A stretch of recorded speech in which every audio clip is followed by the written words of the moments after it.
Проводить Дамира в последний день рождения, близкие, друзья, коллеги. В эти непростые минуты мы здесь, чтобы почтить безвременно и трагически покинувшего мир Дамира Газмича. Обращаемся к нашим товарищам, к нашим коллегам, другам, соратникам. Дамир Газмич недавно. Всю свою жизнь после института Дамир работал в структурах исполкома, последние годы работали с ним вместе.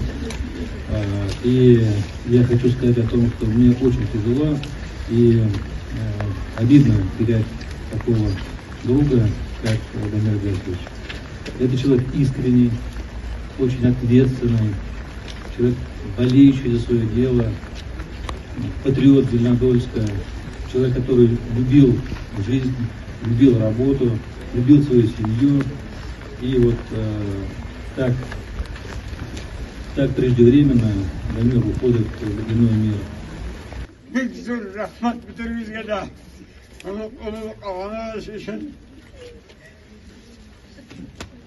Он был очень положительный человек, прекрасный выпускник 9-го лицея. В свой лицей привел своего ребенка. Он был неистовый отец, хороший сын, хороший работник, коллега. Мы вместе с ним делали очень много добрых дел. Он последние годы работал в команде Михаила Павловича. И действительно, мы вместе, он был человек команды, делали очень много добрых дел. Открывали школы, больницы, клубы, детские сады. И всю подготовительную работу делал он. Потому что все видят только результат труда, а за этим трудом огромная работа. Аллаху Акбар.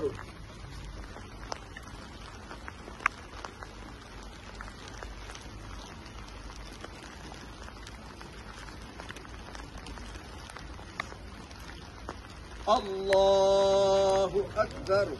Ассаламу алейкум ва рахматуллах. Ассаламу алейкум ва рахматуллах. Инна лиллахи ва инна илейхи раджиун. Аллаху Акбар.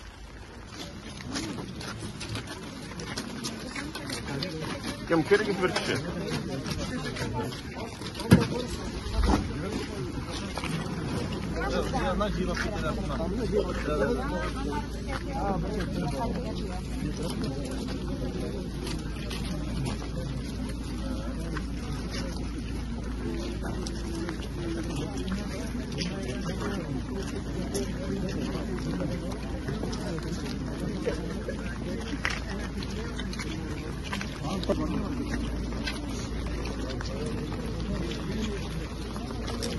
У нас сегодня действительно тяжелая утрата. Преждевременно мы прощаемся с двумя нашими сотрудниками, двумя нашими коллегами. Дамиром Низамовым. Он 17 лет работал в структурах исполкома, сразу после института прошел все ступени в структуре исполкома и последние годы работал в качестве помощника главы района. Это работа очень многогранная, очень много разных направлений, и он прекрасно с ней справлялся. Также погиб наш коллега, заместитель начальника отдела потребительского рынка, коллега, который занимался ритуальными услугами и вел это направление. Мы скорбим